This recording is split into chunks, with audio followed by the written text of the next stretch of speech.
Okay, welcome to Kanigiri teachers academy. మరి April 10వ తేదీ నుంచి కనిగిరి టీచర్స్ అకాడమీలో తిరిగి డిఎస్సి న్యూ బ్యాచ్ స్టార్ట్ చేయబోతున్నాం. మరి డిఎస్సికి సంబంధించి ఎన్నికల నోటిఫికేషన్ కారణంగా డిఎస్సికి సంబంధించిన ప్రక్రియ ఆగిపోవడం జరిగింది. ఇది మనకు అందరికీ తెలిసినటువంటి అంశమే. కాబట్టి ఇంకా ఎవరైనా కోచింగ్ తీసుకోకుండా ఉండేటువంటి వాళ్ళు, మరి కోచింగ్ అవసరమైనటువంటి అభ్యర్థులు ఎవరైనా ఉన్నట్లయితే మరి ఇన్స్టిట్యూట్కి కొన్ని కాల్స్ తరచుగా ఈ ఎన్నికల ప్రక్రియ వచ్చిన తర్వాత ఈ యొక్క డిఎస్సి షెడ్యూల్ ఏదైతే ఉందో ఆ యొక్క ఎగ్జామినేషన్ షెడ్యూల్ని పోస్ట్పోన్ అవ్వడం వల్ల కొంతమంది విద్యార్థులు తరచుగా అడుగుతున్నారు, మరలా న్యూ బ్యాచ్ ఎప్పుడు ఉంటుంది సార్ అని చెప్పేసి. సరే, దానిలో భాగంగా కొంతమంది అభ్యర్థులకు అవసరం ఉంది అనేటువంటి సందర్భంలో తిరిగి న్యూ బ్యాచ్ని స్టార్ట్ చేయాలనేటువంటి ఆలోచనకు వచ్చేసి ఏప్రిల్ 10వ తేదీ నుంచి న్యూ బ్యాచ్ స్టార్ట్ చేయబోతున్నాం. అయితే ఈ ఏప్రిల్ 10వ తేదీన స్టార్ట్ చేసేటువంటి న్యూ బ్యాచ్ వచ్చేసి హెచ్జిటికి సంబంధించినటువంటి బ్యాచ్ని స్టార్ట్ చేస్తున్నాం. అలాగే హెచ్జిటితో పాటు స్కూల్ అసిస్టెంటు మ్యాథమెటిక్స్ ఏదైతే ఉందో ఆ స్కూల్ అసిస్టెంట్ హెచ్జిటి మరియు స్కూల్ అసిస్టెంట్ మ్యాథమెటిక్స్ ఈ రెండు ప్రోగ్రాంలు చేయాలనేటువంటి ఆలోచనకి వచ్చాం. స్కూల్ అసిస్టెంట్స్ అన్ని సబ్జెక్టులు అనేటువంటిది వేయడం సాధ్యం కాదు. మరి ఎక్కువ మంది ఎస్ఏ మ్యాథమెటిక్స్ సంబంధించినటువంటి అభ్యర్థులు అడుగుతూ ఉండడం వల్ల ఈ యొక్క కోర్సుని ఏప్రిల్ 10వ తేదీ నుంచి స్టార్ట్ చేస్తున్నాం. కాబట్టి ఎవరికైతే కోచింగ్ అవసరమని భావిస్తారో ఆ కోచింగ్ అవసరం అనుకునేటువంటి వాళ్ళందరూ కూడా 9848661318 9848661318 కానీ లేదా 9848662328 కానీ ఈ రెండు ఫోన్ నెంబర్లు ఏదో ఒక ఫోన్ నెంబర్కి ఫోన్ చేసి మీ యొక్క పేరు నమోదు చేసుకోండి. లేదా 1318 9848661318 ఏదైతే ఉందో దానికి సంబంధించినటువంటి వాట్సాప్ మెసేజ్ ఉంటుంది. మెసేజ్కి కూడా మీ డీటెయిల్స్ పెట్టి మీ యొక్క పేరు నమోదు చేసుకోవద్దు. ఎవరైతే కోచింగ్ జాయిన్ అవుతారో కోచింగ్ జాయిన్ అయినటువంటి ప్రతి అభ్యర్థికి కూడా ప్రింటెడ్ మెటీరియల్ అనేటువంటిది వెంటనే ఇవ్వడం జరుగుతుంది. కోచింగ్ జాయిన్ అయినటువంటి ప్రతి అభ్యర్థికి కూడా వెంటనే ప్రింటెడ్ మెటీరియల్ ఏదైతే ఉందో అది వెంటనే ఇవ్వడం జరుగుతుంది. అలాగే ప్రతిరోజు డైలీ ఎగ్జామ్ అనేటువంటిది కూడా ఉంటుంది. కోచింగ్ జాయిన్ అయిన తర్వాత ప్రతిరోజు కూడా డైలీ ఎగ్జామ్ అనేటువంటిది ఉంటుంది. అలాగే సిలబస్ కంప్లీట్ చేసుకున్న తర్వాత వాటికి సంబంధించినటువంటి గ్రాండ్ టెస్ట్లు ఏవైతే ఉంటాయో ఆ గ్రాండ్ టెస్ట్ కూడా ఇవ్వడం అనేటువంటిది జరుగుతుంది. మరి అలాగే ఎవరైతే మా దగ్గర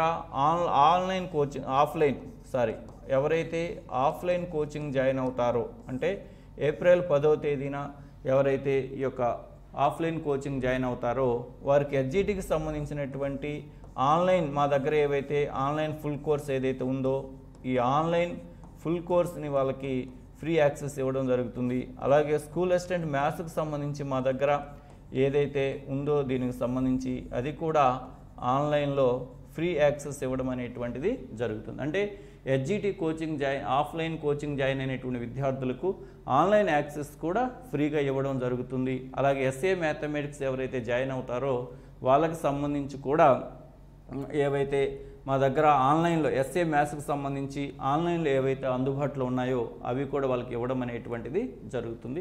కాబట్టి సీరియస్గా ఈ ప్రోగ్రాం వచ్చేసి దాదాపు ఒక 70 డేస్ యాక్షన్ ప్లాన్తో దీన్ని కంప్లీట్ చేయాలనేటువంటి ఆలోచనతో రేపు ఏప్రిల్ 10వ తేదీన మేము దీన్ని స్టార్ట్ చేయబోతున్నాం. ఎవరైతే స్టేట్ వైడ్గా హెచ్జిటి కోచింగ్ కావాలనుకునేటువంటి వాళ్ళు కానీ ఎస్ఏ మ్యాథమెటిక్స్ కోచింగ్ కావాలనుకునేటువంటి వాళ్ళు కానీ ఈ యొక్క ఏప్రిల్ 10వ తేదీన బ్యాచ్లో జాయిన్ అవ్వచ్చు. మరి ఇలా ఏప్రిల్ 10వ తేదీన వేయగానే ఇంకా కొంతమంది అడుగుతుంటారు, సార్ నెక్స్ట్ బ్యాచ్ ఎవరండి. మరి ఇన్ని బ్యాచీలు జాయిన్ అయ్యేటటువంటి పరిస్థితి లేదు ప్రస్తుతం. మీకు తెలుసు, దాదాపు కోచింగ్ చాలామంది గత కొన్ని సంవత్సరాల నుంచి కోచింగ్ తీసేసుకున్నారు. కాబట్టి కోచింగ్ నీడెడ్ అనేటువంటి స్టూడెంట్స్ చాలా తక్కువ మందే ఉన్నారు. కాబట్టి ఇంకా ఎవరికైనా నీడెడ్ ఉన్నట్లయితే అలాంటి వారిని ఉద్దేశించి ఈ యొక్క ఏప్రిల్ 10వ తేదీన స్టార్ట్ చేయడం అనేటువంటి జరుగుతుంది. సరే, మీకు 10వ తేదీ రావడానికి వీలు కానీ మీకు ఆ తర్వాత 1 డేనో 2 డేసో 3 డేసో 4-5 డేసో మీ వెసులుబాటును తీసుకొని ఎప్పుడైనా మీరు జాయిన్ అవ్వచ్చు.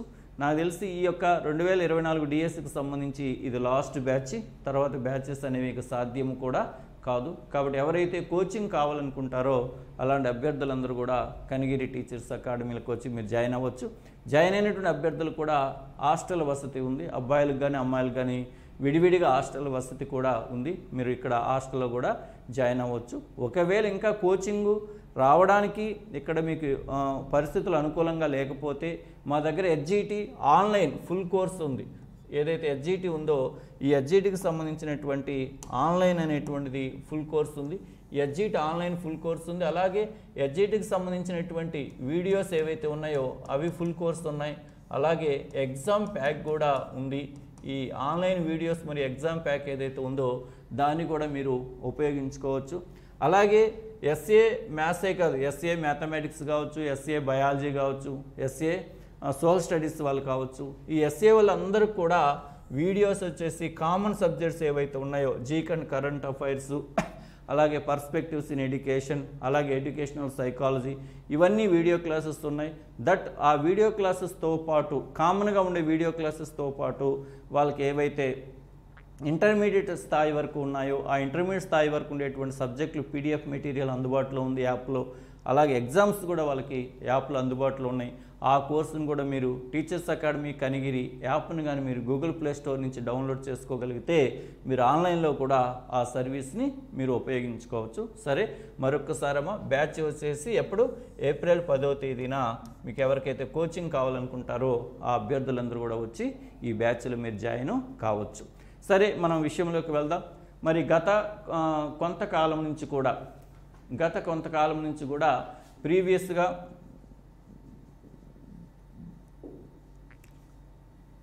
గత కొంతకాలం నుంచి కూడా మనము ఈ యొక్క ప్రీవియస్ క్వశ్చన్స్ ఎక్స్ప్లెనేషన్ అని చెప్పేసి ఎపిసోడ్ రూపంలో ఇస్తున్నాం. కొన్ని అనివార్య కారణాల వలన ఈ మధ్య ఒక వారం రోజుల నుంచి ఆ ఎపిసోడ్స్ని ఇవ్వలేకపోయాం. తిరిగి మరలా కంటిన్యూ అవుతుంది. మరి ఆ ప్రీవియస్ ఈరోజు వచ్చేసి మనం ప్రీవియస్గా ఉండేటువంటి క్వశ్చన్స్ని ఈరోజు మనం చూద్దాం. మరి ఈ ప్రీవియస్ క్వశ్చన్స్లో మెథడాలజీకి సంబంధించినటువంటి, అంటే ముఖ్యంగా మెథడాలజీలో ఆల్ సబ్జెక్ట్స్ ఇదేదో కేవలం ఒక హెచ్జిటినో, ఒక స్కూల్ అసిస్టెంట్ మ్యాథ్స్, ఒక స్కూల్ అసిస్టెంట్ బయాలజీ అని కాదు. ప్రీవియస్గా ఈ క్వశ్చన్స్ అన్నీ కూడా రీసెంట్గా జరిగినటువంటి టెట్ ఏదైతే ఉందో ఆ టెట్లో పేపర్ 2లో కానీ పేపర్ 1లో కానీ ఆ టెట్లో కేవలం మూల్యాంకనం మీద అడిగినటువంటి క్వశ్చన్స్ నేను ఇక్కడ మీకు ఎక్స్ప్లెనేషన్ చేయడం అనేటువంటిది జరుగుతుంది. కొంతమంది విద్యార్థులు అడిగారు, సార్ చాప్టర్ వైజ్డ్గా కాన్సెప్ట్ వైజ్డ్గా ప్రీవియస్ క్వశ్చన్స్ని ఎక్స్ప్లెయిన్ చేయండి అని చెప్పేసి. ఇక్కడ కేవలం మూల్యాంకనానికి సంబంధించినటువంటి ప్రశ్నలు నేను ఇక్కడ మీకు ఎక్స్ప్లెయిన్ చేయడం అనేటువంటిది జరుగుతుంది. సరే, విషయంలోకి వెళ్దాం. చూడండి, ఇక్కడ question: quarterly, half yearly and annual examination are related to this evaluation. అంటే త్రైమాసిక, అర్ధ సంవత్సర, వార్షిక పరీక్షలు ఈ మూల్యాంకనానికి సంబంధించినవి. అంటే పాఠశాలలో మనం నిర్వహించేటువంటి క్వార్టర్లీ ఎగ్జామినేషన్స్ కానీ, త్రైమాసిక హాఫ్ ఇయర్లీ ఎగ్జామినేషన్స్ కానీ, అర్ధ సంవత్సర లేదా వార్షిక పరీక్షలు ఈ మూల్యాంకనానికి సంబంధించినవని చెప్పేసి మూల్యాంకన రకాలు ఇక్కడ ఇచ్చారు. చూడండి, ఇక్కడ సంగ్రహణాత్మక లేదా సంకలనాత్మక మూల్యాంకనం, సమ్మేటివ్ ఎవాల్యూషన్, అలాగే ఫార్మేటివ్ అసెస్మెంట్, నిర్మాణాత్మక లేదా రూపణ మూల్యాంకనం, అలాగే జట్టు మదింపు అంటే గ్రూప్ అసెస్మెంటు, అలాగే డయాగ్నోస్టిక్ అసెస్మెంట్, లోప నిర్ధారణ మూల్యాంకనం. ఇక్కడ జట్టు మదింపు అనేటువంటిది ఆన్సరు కాదు. మూల్యాంకనంలో ఒక విద్యా సంవత్సర కాలంలో సాధన అంటే వివిధ సబ్జెక్టుల పరంగా ఒక ఉపాధ్యాయుడు ఒక విద్యా సంవత్సర కాలంలో నిర్వహించే మూల్యాంకనాలు 3 రకాలు. అవేంటంటే లోప నిర్ధారణ మూల్యాంకనము, నిర్మాణాత్మక మూల్యాంకనము, సంగ్రహణాత్మక మూల్యాంకనం. మరి ఇక్కడ చూడండి, సంగ్రహణాత్మక లేదా సంకలనాత్మక మూల్యాంకనం అంటే అర్థం ఏంటంటే నిర్ణీత బోధన కాలం అనంతరం, ఒక నిర్ణీత కాలము మనం బోధన చేసిన తర్వాత నిర్వహించేటువంటి మూల్యాంకనం ఏమంటారంటే సంగ్రహణాత్మక మూల్యాంకనం అంటారు. సంగ్రహణాత్మక మూల్యాంకనం అంటే అర్థం ఏంటంటే నిర్ణీత కాల బోధన అనంతరము, నిర్ణీత కాల బోధన అనంతరం, నిర్ణీత కాలం, అది 3 నెలలు కావచ్చు, 4 నెలలు కావచ్చు, 6 నెలలు కావచ్చు, సంవత్సరం కావచ్చు, నిర్ణీత కాల బోధన అనంతరం నిర్వహించే మూల్యాంకనాన్ని ఏమంటారంటే సంకలన మూల్యాంకనము అంటారు. లేదా ఏదైనా ఒక కోర్సు ముగిసిన తర్వాత, లేదా ఒక టర్మ్ ముగిసిన తర్వాత, లేదా ఒక సెమిస్టర్ ముగిసిన తర్వాత నిర్వహించే పరీక్షలను ఏమంటారంటే సంగ్రహణాత్మక లేదా సంకలనాత్మక మూల్యాంకనం అంటారమ్మా. ఏదైనా ఒక కోర్సు ముగిసిన తర్వాత కానీ, ఒక టర్మ్ ముగిసిన తర్వాత కానీ, ఒక సెమిస్టర్ ముగిసిన తర్వాత కానీ నిర్వహించే పరీక్షలను ఏమంటారంటే సంగ్రహణాత్మక లేదా సంకలనాత్మక మూల్యాంకనం అని చెప్పేసి అంటారు. ఇక నిర్మాణాత్మక లేదా రూపణ మూల్యాంకనం అంటే అర్థం ఏంటంటే బోధనాభ్యసన ప్రక్రియ జరిగేటప్పుడు నిర్వహించే మూల్యాంకనాన్ని ఏమంటారంటే నిర్మాణాత్మక లేదా రూపణ మూల్యాంకనం. సింపుల్గా ఒక పని జరిగేటప్పుడు నిర్వహించే మూల్యాంకనమే నిర్మాణాత్మక లేదా రూపణ మూల్యాంకనం. ఇక్కడ ఒక పని అంటే ఏంటి? బోధనాభ్యసన ప్రక్రియ. ఇక్కడ ఒక బోధనాభ్యసన ప్రక్రియ జరిగేటప్పుడు నిర్వహించే మూల్యాంకనాన్ని నిర్మాణాత్మక లేదా రూపణ మూల్యాంకనం అని చెప్పేసి చెప్తాం. ఇక లోప నిర్ధారణ మూల్యాంకనం అంటే అర్థం ఏంటంటే బోధనాభ్యసన ప్రక్రియ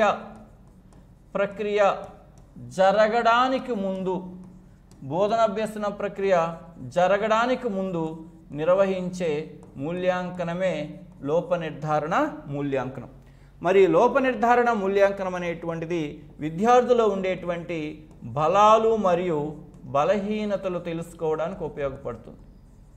లోప నిర్ధారణ మూల్యాంకనం అనేది విద్యార్థుల్లో ఉండేటువంటి బలాలు మరియు బలహీనతలను తెలుసుకోవడానికి ఉపయోగపడితే, నిర్మాణాత్మక మూల్యాంకనం అనేది విద్యార్థి పరంగా కానీ ఉపాధ్యాయుడి పరంగా కానీ తక్షణ పరిపుష్టి ఫీడ్బ్యాక్ను తెలుసుకోవడానికి ఉపయోగపడుతుంది. కానీ సంగ్రహణాత్మక లేదా సంకలనాత్మక మూల్యాంకనం ఎందుకు ఉపయోగపడుతుందంటే అభ్యసనం యొక్క ఫలితాన్ని తెలుసుకోవడానికి ఉపయోగపడుతుంది.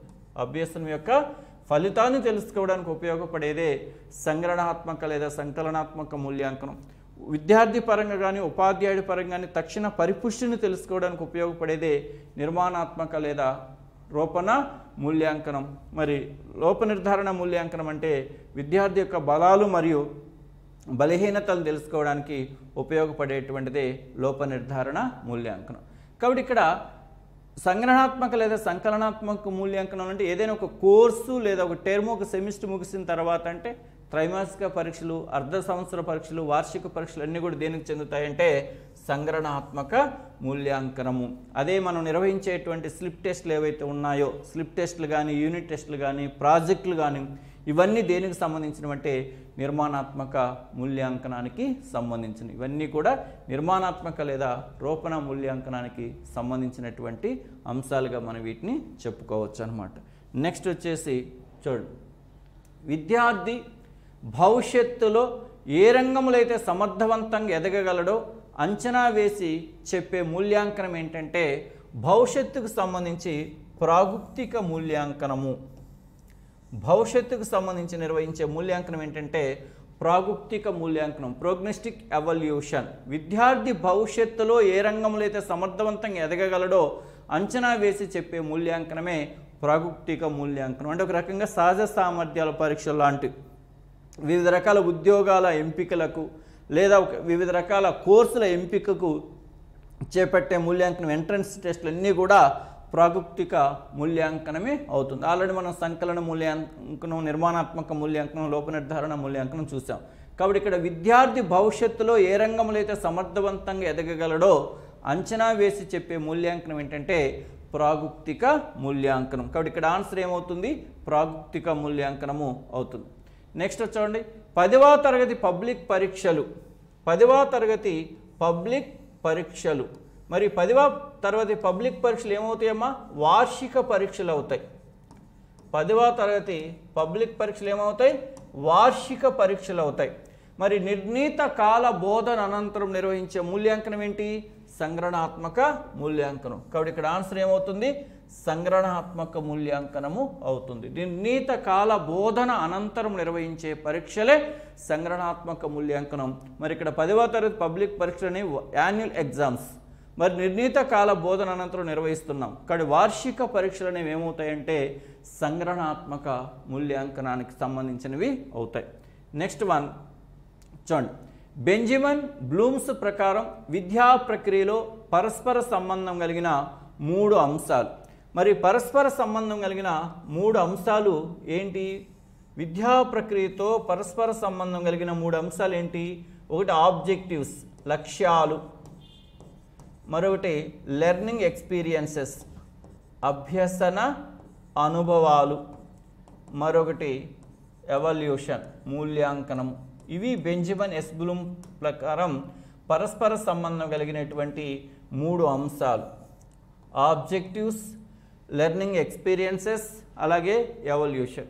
మరి ఇక్కడ చూడండి, లక్ష్యాలు అంటే మనం విద్యార్థి నుండి ఆశించేటువంటి ఫలితమే లక్ష్యము. మరి విద్యార్థిలో సముచితమైనటువంటి ప్రవర్తనా మార్పును తీసుకురావాలనుకోవడం మన యొక్క బోధనా లక్ష్యం. మరి ఆ యొక్క బోధనా లక్ష్యాన్ని సాధించడం కోసం ప్రవేశపెట్టేటువంటి వివిధ కార్యక్రమాలే అభ్యసన అనుభవాలు. అంటే లక్ష్యాలకు అభ్యసన అనుభవాలకు ఆధారము లక్ష్యాలే, మూల్యాంకనానికి ఆధారం కూడా లక్ష్యాలే. ఈ మూడిటి మధ్య పరస్పర సంబంధం ఉంటుందనే విషయాన్ని తెలియజేసినటువంటి వ్యక్తి ఎవరంటే బెంజమిన్ ఎస్ బ్లూమ్. ఇవి కాబట్టి ఇక్కడ లక్ష్యాలు అంటే లక్ష్యాల ఆధారంగానే అభ్యసన అనుభవాలు రూపొందించబడతాయి, లక్ష్యాల ఆధారంగానే మూల్యాంకనం కూడా రూపొందించబడుతుంది. కాబట్టి లక్ష్యము అంటే అర్థం ఏంటి? ఒక విద్యార్థి నుండి మనం ఆశించే ప్రవర్తన మార్పే లక్ష్యము. లక్ష్య సాధన కొరకు ప్రవేశపెట్టబడేటువంటి వివిధ కార్యక్రమాలే అభ్యసన అనుభవాలు. మరి మూల్యాంకనం అంటే ఏంటి? మనం నిర్దేశించుకున్న లక్ష్యాలు ఏ మేరకు సాధించబడినవి, ఆ లక్ష్య సాధన కొరకు ఉపయోగించిన అభ్యసన అనుభవాలు ఏ మేరకు సఫలీకృతమైనవి అనే అంశాన్ని తెలుసుకోవడానికి చేపట్టే గుణాత్మక ప్రక్రియే మూల్యాంకనం. కాబట్టి బెంజమిన్ బ్లూమ్స్ ప్రకారం విద్యా ప్రక్రియలో పరస్పర సంబంధం కలిగిన 3 అంశాలు ఏంటంటే లక్ష్యాలు, అభ్యసన అనుభవాలు, మూల్యాంకనం. తర్వాత చూడండి, విద్యార్థులు స్వేచ్ఛాయుత సమాధానాలు ఇవ్వడానికి అవకాశం ఉండి తన సృజనాత్మక శక్తిని ఎక్కువగా ప్రదర్శించడానికి అవకాశం ఉన్నటువంటి ప్రశ్నలు. చూడండి, స్వేచ్ఛాయుత సమాధానాలు అంటే దీన్నే భావ ప్రకటన లేదా వ్యక్తీకరణ. భావ ప్రకటన లేదా వ్యక్తీకరణ ఇవ్వడానికి అవకాశం ఉండి తన సృజనాత్మక శక్తిని ఎక్కువగా ప్రదర్శించడానికి అవకాశం ఉన్న ప్రశ్నలు. చూడండి, విషయనిష్ట ప్రశ్నలు అంటే ఆబ్జెక్టివ్ టైప్ క్వశ్చన్స్. అంటే ఇక్కడ ఆబ్జెక్టివ్ టైప్ క్వశ్చన్స్ అంటే ఖాళీలు పూరించడం కూడా ఒక ఆబ్జెక్టివ్ టైప్ క్వశ్చనే. అలాగే ట్రూ ఆర్ ఫాల్స్ కూడా ఒక ఆబ్జెక్టివ్ టైప్ క్వశ్చనే. విషయనిష్ట ప్రశ్నలు వీటిని ఏమంటారంటే ఏక సమాధానం కలిగిన ప్రశ్నలు అని కూడా అంటారు. ఏక సమాధానం గల ప్రశ్నలు ఆబ్జెక్టివ్ టైప్ క్వశ్చన్స్ అంటే ఏక సమాధానం గల ప్రశ్నలు. విషయనిష్ట గల ప్రశ్నలకే మరొక పేరేంటంటే ఏక సమాధానం గల ప్రశ్నలు. ఎవరు ఆన్సర్ చేసినా కూడా సమాధానం అనేది ఒకటే ఉంటుంది. మరి ఎవరు ఆన్సర్ చేసినా సమాధానం ఒకే రకంగా ఉందంటే అర్థం ఏంటి? ఒక విద్యార్థి రాసినటువంటి ప్రశ్నాపత్రాన్ని ఎంతమంది ఉపాధ్యాయులు ఎన్నిసార్లు గణన చేసినా ఫలితం అనేది ఒకే రకంగా వస్తుంది. అలా వస్తే వాటిని విషయనిష్ట ప్రశ్నలు అని చెప్పేసి అంటారు. మరి విషయనిష్ట ప్రశ్నలకు ఉదాహరణ ఏంటంటే ఎంసీక్యూ, బహుళైచ్ఛిక ప్రశ్నలు, అలాగే ఫిల్ ఇన్ ద బ్లాక్స్, ఖాళీలు పూరించడం, అలాగే మ్యాచింగ్, జతపరచడం, అలాగే క్లాసిఫికేషన్, వర్గీకరణ పరీక్షలు, అలాగే అసోసియేషన్, సంసర్గ పరీక్షలు, అలాగే ఆల్టర్నేటివ్ రెస్పాన్స్, ప్రత్యామ్నాయ ప్రతిస్పందన. వీటిని yes or no, true or false ఇలా అంటారు. ఇవన్నీ కూడా ఏంటంటే విషయనిష్ట ప్రశ్నలు. బహుళైచ్ఛిక ప్రశ్నలను కానీ, ఖాళీలు పూరించడం కానీ, జతపరచడం కానీ, వర్గీకరణ ప్రశ్నలు కానీ, సంసర్గ ప్రశ్నలు కానీ, ఆ ప్రశ్నలు కానీ ఎస్ ఆర్ నో ఇవన్నీ కూడా ఏమవుతాయంటే విషయనిష్ట గల ప్రశ్నలు అవుతాయి. అంటే ఏక సమాధానం గల ప్రశ్నలు. అంటే ఏక సమాధానం అంటే single word or single sentence ఉంటుంది. మరి సింగిల్ వర్డ్ లేదా సింగిల్ సెంటెన్స్లో ఉన్నప్పుడు వ్యక్తి స్వేచ్ఛగా తను ఏదంటే అది రాయడానికి అవకాశం ఉండదు. కాబట్టి ఇక్కడ ఖాళీలు పూరించడాలు కాదు, సత్యం అసత్యం కాదు. కాబట్టి ఇక్కడ ఆన్సర్ ఏమవుతుందంటే వ్యాసరూప ప్రశ్నలు. వ్యాసరూప ప్రశ్నలు, ఎస్ఏ టైప్ క్వశ్చన్స్.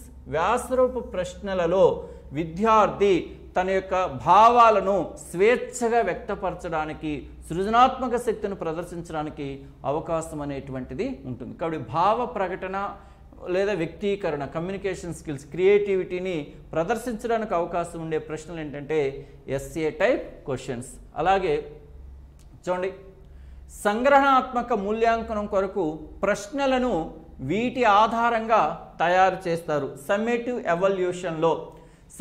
ఎవల్యూషన్లో మనకి ఫర్ ఎగ్జాంపుల్ మనకి సమ్మేటివ్ ఎవల్యూషన్ అంటే వార్షిక పరీక్షలు, వీటిని మనం వార్షిక పరీక్షలు అంటాం. మరి వార్షిక పరీక్షల్లో ప్రశ్నాపత్రాన్ని ఎన్ని మార్కులకు తయారు చేస్తారు? 100 మార్కులకు తయారు చేస్తారు. వార్షిక పరీక్షల్లో ప్రశ్నాపత్రాన్ని 100 మార్కులకు తయారు చేస్తారు. ఈ 100 మార్కులకు తయారు చేసేటప్పుడు విద్యా ప్రమాణాల ఆధారంగా తయారు చేస్తారు. గతంలో మనం లక్ష్యాలు స్పష్టీకరణ ఆధారంగా తయారు చేసేవాళ్ళు, ఇప్పుడు వేటి ఆధారంగా తయారు చేస్తున్నారంటే విద్యా ప్రమాణాల ఆధారంగా తయారు చేస్తున్నారు. ఎందుకంటే గణిత శాస్త్రానికి కొన్ని విద్యా ప్రమాణాలు ఉంటాయి, సాంఘిక శాస్త్రానికి కొన్ని విద్యా ప్రమాణాలు ఉంటాయి, విజ్ఞాన శాస్త్రానికి కొన్ని విద్యా ప్రమాణాలు ఉంటాయి. ఇప్పుడు ఫర్ ఎగ్జాంపుల్ ప్రతి దాంట్లో కామన్గా ఉండే ఒక విద్యా ప్రమాణం విషయ అవగాహన అని చెప్పేసి ఉంటుంది. అలాగే మ్యాథమెటిక్స్లో అనుసంధానం అనేటువంటి ఒక విద్యా ప్రమాణం ఉంటుంది, లేదా దృశ్యీకరణం అనేటువంటి ఒక విద్యా ప్రమాణం ఉంటుంది. సాంఘిక శాస్త్రం చూసుకున్నట్లయితే సమకాలీన అంశాలపైన ప్రతిస్పందన అనేటువంటి ఒక విద్యా ప్రమాణం ఉంటుంది. విజ్ఞాన శాస్త్రానికి చూసినట్లయితే ప్రయోగాలు, క్షేత్ర పరిశీలన అనేటువంటిది ఒక విద్యా ప్రమాణం ఉంటుంది. నమూనాలు, పటాలు గీయడం అనేటువంటిది ఒక విద్యా ప్రమాణం ఉంటుంది. ఇట్లా విద్యా ప్రమాణాల ఆధారంగా సంకలన మూల్యాంకనముల కొరకు ప్రశ్నలను వేటి ఆధారంగా తయారు చేస్తారంటే విద్యా ప్రమాణాల ఆధారంగా తయారు చేస్తారు. ఈ విద్యా ప్రమాణాల్లో కూడా ఎక్కువగా విషయ అవగాహన అనేటువంటి విద్యా ప్రమాణానికి అధిక భారత్వం, దాదాపు 40% మార్కులను విషయ అవగాహన అనేటువంటి విద్యా ప్రమాణానికి కేటాయించడం అనేటువంటిది జరుగుతుంది. కాబట్టి సంగ్రహణాత్మక మూల్యాంకనం కొరకు ప్రశ్నలను వేటి ఆధారంగా తయారు చేస్తారు అంటే విద్యా ప్రమాణాల ఆధారంగా తయారు చేయడం అనేటువంటిది జరుగుతుంది. నెక్స్ట్ వన్ చూడండి, ప్రతి పిల్లవాని బలాలు బలహీనతలు గుర్తించి వాటికి గల కారణాలను తెలుసుకోవడానికి ఉపయోగపడే పరీక్షలే లోప నిర్ధారణ పరీక్షలు. మొదట ఫస్ట్ క్వశ్చన్ దగ్గరే మనం ఎక్స్ప్లెనేషన్ చేసాం. అభ్యసన ఫలితాలను తెలుసుకోవడానికి ఉపయోగపడేది, అభ్యసన ఫలితాన్ని తెలుసుకోవడానికి ఉపయోగపడేది సంకలన మూల్యాంకనం. అలాగే తక్షణ పరిపుష్టి, ఒక నేర్చుకునేటప్పుడు ఎంత నేర్చుకున్నామనే దాన్ని తెలుసుకోవడానికి ఉపయోగపడేది రూపణ లేదా నిర్మాణాత్మక మూల్యాంకనం. మరి విద్యార్థి యొక్క బలాలు లేదా బలహీనతలను గుర్తించి వాటికి గల కారణాలను తెలుసుకోవడానికి ఉపయోగపడే పరీక్షలే డయాగ్నోస్టిక్ ఎవల్యూషన్. మరొకసారి కూడా నేను చెప్తున్నాను చూడమ్మా, అభ్యసన ఫలితాన్ని తెలియజేసేటువంటి మూల్యాంకనమే సంకలన మూల్యాంకనం. అభ్యసన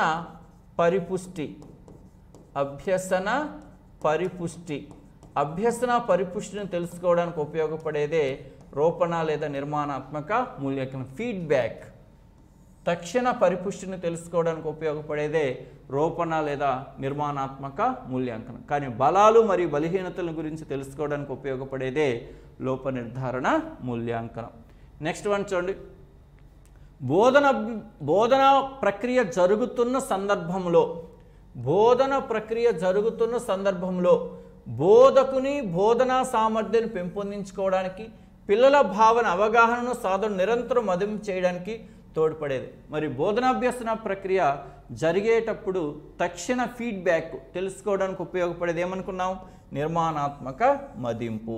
కాబట్టి ఇక్కడ బోధన ప్రక్రియ జరుగుతున్న సందర్భంలో బోధకుని బోధనా సామర్థ్యాన్ని పెంపొందించుకోవడానికి, పిల్లల భావన అవగాహనను సాధనను నిరంతరం మదింపు చేయడానికి తోడ్పడేది ఏంటంటే నిర్మాణాత్మక మూల్యాంకనము. ఇప్పుడు కూడా మనం చాలా సందర్భాల్లో మాట్లాడుకున్నాం.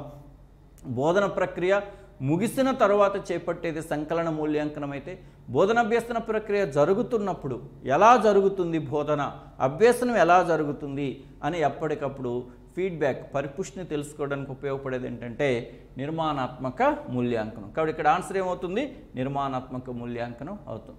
చూడండి, సాధారణంగా బోధనాభ్యసన ప్రక్రియ ప్రారంభించడానికి ముందు చేసే మూల్యాంకనం లోప నిర్ధారణ మూల్యాంకనం. సాధారణంగా బోధనాభ్యసన ప్రక్రియ ప్రారంభించడానికి ముందు చేసే మూల్యాంకనం ఏంటంటే లోప నిర్ధారణ మూల్యాంకనము. మనం ఫస్ట్ స్లైడ్లోనే మాట్లాడుకున్నాం. ఒక బోధనాభ్యసన ప్రక్రియ ప్రారంభించడానికి ముందు చేసేది లోప నిర్ధారణ మూల్యాంకనం. ఒక పని జరగడానికి ముందు చేపట్టేది లోప నిర్ధారణ మూల్యాంకనం. పని జరిగేటప్పుడు చేపట్టేది లోపన లేదా నిర్మాణాత్మక మూల్యాంకనం. పని ముగిసిన తరువాత చేపట్టేదే సంకలన లేదా సంగ్రహణాత్మక మూల్యాంకనం. సంకలన లేదా సంగ్రహణాత్మక మూల్యాంకనం అంటే ఇక్కడ పని ఏంటి, బోధన. కాబట్టి బోధనాభ్యసన ప్రక్రియ ప్రారంభించడానికి ముందు చేపట్టేది లోప నిర్ధారణ మూల్యాంకనం. బోధనాభ్యసన ప్రక్రియ జరిగేటప్పుడు చేపట్టేది రూపణ లేదా నిర్మాణాత్మక మూల్యాంకనం. బోధనాభ్యసన ప్రక్రియ జరిగిన తర్వాత చేపట్టేది సంకలన లేదా సంగ్రహణాత్మక మూల్యాంకనం. సంకలన లేదా సంగ్రహణాత్మక మూల్యాంకనం. అది నెక్స్ట్ వన్. పిల్లలు రాసిన కథలు, గేయాలు, చిత్రాలు మరియు ఉత్తరాలు ఉన్న దస్త్రాన్ని ఎలా పిలుస్తారు? మరి పిల్లలచే స్వయంగా తయారు చేయబడిన రాతపరమైన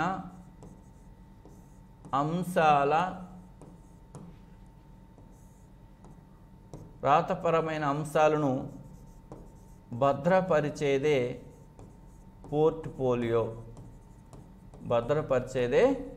పోర్ట్ఫోలియో. కాబట్టి ఇక్కడ పిల్లలు రాసిన కథలు, గేయాలు, చిత్రాలు మరియు ఉత్తరాలు ఉన్న దస్త్రాన్ని ఎలా పిలుస్తారు అంటే పోర్ట్ఫోలియో అంటారు. దస్త్రాన్ని వీటన్నిటిని భద్రపరిచేటువంటిదే పోర్ట్ఫోలియో అని చెప్పేసి అంటారు. పిల్లలచే స్వయంగా తయారు చేయబడినటువంటి రాతపరమైన అంశాలను భద్రపరిచేటువంటి దాన్ని ఒక ఫోల్డర్ లాగా ఉంటుంది. దాంట్లో ఇవన్నీ కూడా ఉంచి భద్రపరచడం అనేటువంటి జరిగింది. దాన్ని ఏమంటారంటే పోర్ట్ఫోలియో అని చెప్పేసి అంటారు. ఇవి రీసెంట్గా జరిగినటువంటి ఏపీ టెట్కి సంబంధించి రీసెంట్గా జరిగినటువంటి పేపర్ 2లో అడిగినటువంటి లేదా పేపర్ 1లో అడిగినటువంటి మూల్యాంకనానికి సంబంధించి కొన్ని ప్రీవియస్ క్వశ్చన్స్. కాబట్టి కాన్సెప్ట్ మనకు అర్థమైనట్లయితే ఈజీగానే మనము మెథడాలజీకి సంబంధించిన క్వశ్చన్స్ను ఆన్సరు చేయొచ్చు అనమాట. కాబట్టి ఇక్కడ అడిగినటువంటి ప్రశ్నలన్నీ కూడా మూల్యాంకనం 3 రకాల మీదే ఉంది. మూల్యాంకనం 3 రకాలు అన్నప్పుడు జస్ట్ మీకు నేను ఒక్కసారి సింపుల్గా విషయాన్ని అవగాహన కావడానికి చెప్తాను. చూడండి ఒకసారి.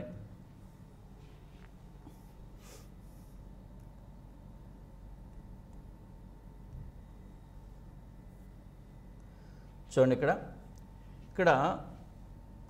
మూల్యాంకనం, ఇక్కడ అడిగిన ప్రశ్నలన్నీ కూడా మూల్యాంకనం రకాలకు సంబంధించి ప్రశ్నలు అడిగాడు ఇక్కడ మనం కానీ చూస్తే. మరి మూల్యాంకన రకాల మీద ఒకటేంటి, లోప నిర్ధారణ మూల్యాంకనం. లోప నిర్ధారణ మూల్యాంకనం, డయాగ్నోస్టిక్ ఎవాల్యుయేషన్. లోప నిర్ధారణ మూల్యాంకనం. ఈ లోప నిర్ధారణ మూల్యాంకనం అనేది ఒకటి.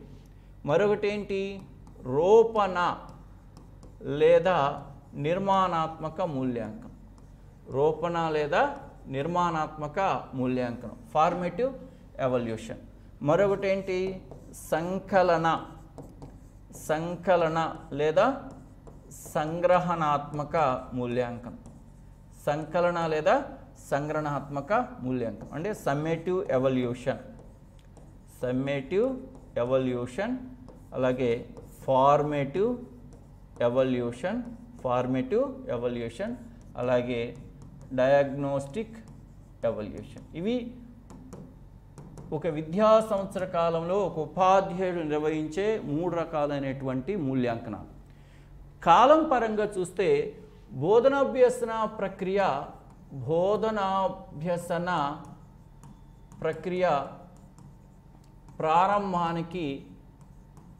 ప్రారంభానికి ముందు నిర్వహించేదే లోప నిర్ధారణ మూల్యాంకనం. అంటే మనం తరగతి గదిలోకి వెళ్ళగానే ఉపాధ్యాయుడికి విద్యార్థులకు పాఠ్యాంశాన్ని చెప్పడానికంటే ముందుగానే అసలు విద్యార్థి యొక్క వివిధ అంశాల్లో వాడి యొక్క పూర్వజ్ఞానం ఎలా ఉందో తెలుసుకోవడానికి నిర్వహించేదే లోప నిర్ధారణ మూల్యాంకనం. అంటే బోధనాభ్యసన ప్రక్రియ ప్రారంభించడానికి ముందు చేపట్టేది లోప నిర్ధారణ మూల్యాంకనం. మరి బోధనాభ్యసన ప్రక్రియ జరిగేటప్పుడు చేపట్టే మూల్యాంకనాన్ని ఏమంటారంటే రూపణ లేదా నిర్మాణాత్మక మూల్యాంకనం అంటారు. సంకలన లేదా సంగ్రహణాత్మక మూల్యాంకనం అంటే అర్థం ఏంటంటే బోధనాభ్యసన ప్రక్రియ ముగిసిన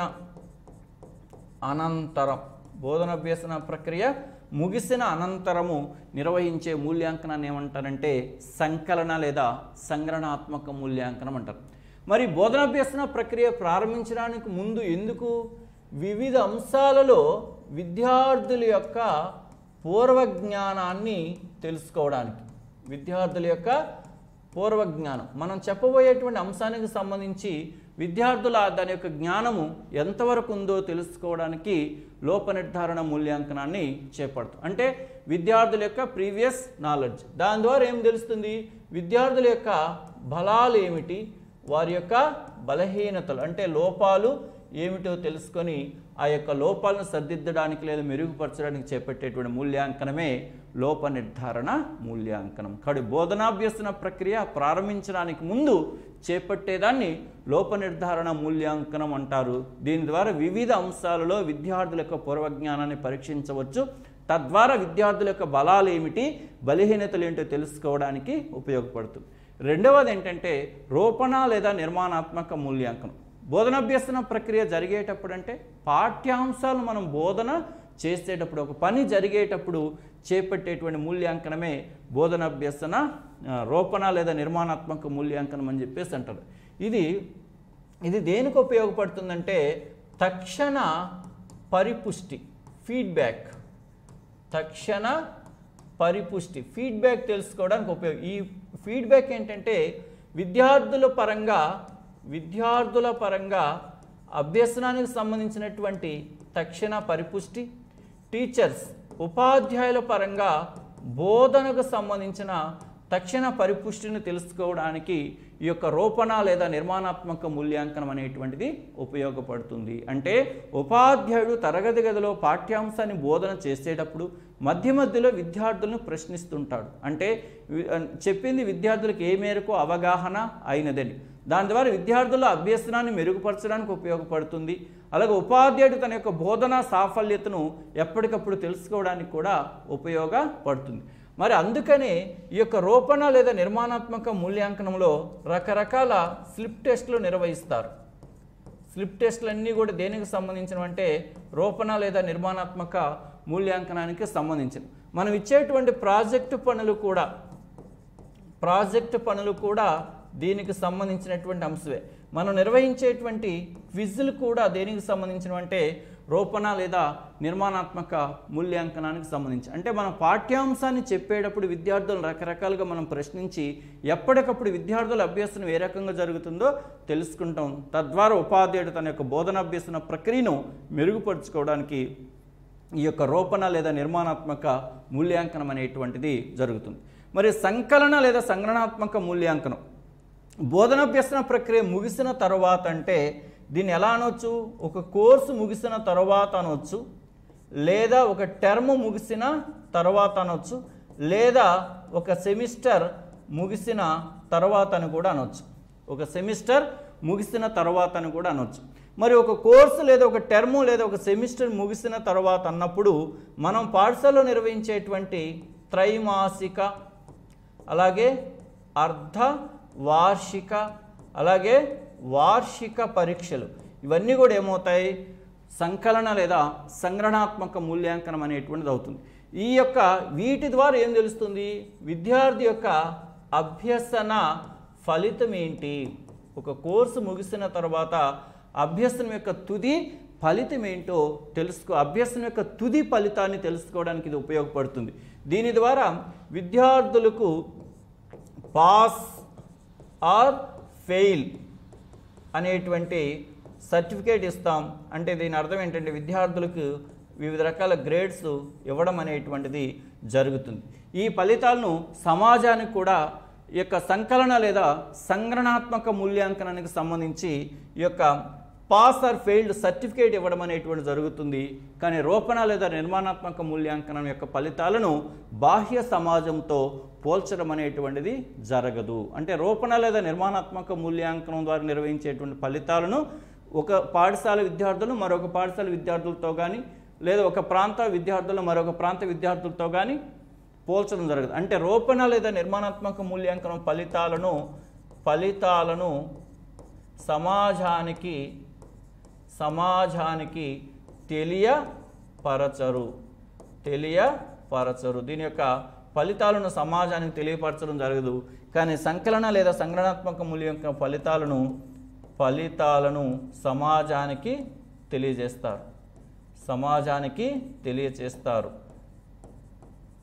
పాస్ ఆర్ ఫెయిల్ అని చెప్తున్నామంటే, మనం ప్రకటన చేస్తున్నామంటే ఈ యొక్క ఫలితాలను సమాజానికి తెలియచేయడం అనేటువంటిది జరుగుతుంది. కాబట్టి ఇవి లోప నిర్ధారణ లేదా రూపణ అలాగే సంకలన మూల్యాంకనం. ప్రస్తుతం మన పాఠశాలలో రూపణ మూల్యాంకనాన్ని ఇంతకుముందు యూనిట్ టెస్టులు అనేవాళ్ళు ఇప్పుడు FA1, FA2, FA3, FA4 అని చెప్పేసి పిలుస్తున్నారు. ఇంతకుముందు వీటిని ఏమనేవాళ్ళు? యూనిట్ పరీక్షలు అనేవాళ్ళు. ఇప్పుడు వాటిని FA1, FA2, FA3, FA4 అని చెప్పేసి పిలుస్తున్నారు. ఇవన్నీ కూడా యూనిట్ టెస్టులు. ఇప్పుడు సంకలనాత్మక మూల్యాంకనం ఈ త్రైమాసికని ఏమంటారంటే SA1 అంటారు, అర్ధవార్షికనే SA2 అంటాము, వార్షికనే SA3 అని చెప్పేసి అంటాం. అంటే summative assessment 1, summative assessment 2, summative assessment 3 అని అలా పిలుస్తున్నాం. కాకపోతే ప్రస్తుతం మన తెలుగు రాష్ట్రాల్లో ఆ యొక్క SA3ని తీసేసి జనరల్గా SA1 మరియు SA2 అని చెప్పేసి రెండు సంకలన లేదా సంగ్రహణాత్మక మూల్యాంకనాలను నిర్వహించడం అనేటువంటిది జరుగుతుంది. ఇది లోప నిర్ధారణ మూల్యాంకనం, రూపణ అలాగే సంకలన మూల్యాంకనాలకు సంబంధించినటువంటి కొన్ని ప్రాథమిక భావన. అందుకని ఈ యొక్క సంకలన లేదా సంగ్రహణాత్మక మూల్యాంకనం ఈ త్రైమాసిక, అర్ధవార్షిక, వార్షిక పరీక్షలు వీటన్నిటిలో కూడా ప్రశ్నాపత్రాన్ని విద్యా ప్రమాణాల ఆధారంగా తయారు చేస్తారు. ప్రశ్నాపత్రాన్ని విద్యా ప్రమాణాల ఆధారంగా తయారు చేయడం అనేటువంటి జరుగుతుంది సంకలన లేదా సంగ్రహణాత్మక మూల్యాంకనంలో. అదే రూపణ లేదా నిర్మాణాత్మక మూల్యాంకనంలో విద్యా ప్రమాణాలను పరిగణలోకి తీసుకోవాల్సిన అవసరం కూడా లేదు. ఒకవేళ తీసుకుంటే ఏదో ఒక విద్యా ప్రమాణాన్ని ఒక్కొక్కసారి పరీక్షించవచ్చు. కానీ సంకలన లేదా సంగ్రహణాత్మక మూల్యాంకనంలో అన్ని విద్యా ప్రమాణాలను పరిగణలోకి తీసుకోవడం అనేటువంటి జరుగుతుంది. ఇక్కడ విద్యా ప్రమాణాల ఆధారంగా ప్రశ్నాపత్రాన్ని తయారు చేసేటువంటి మూల్యాంకనం ఏంటంటే సంకలన లేదా సంగ్రహణాత్మక మూల్యాంకనం అని చెప్పేసి చెప్తారనమాట. ఇది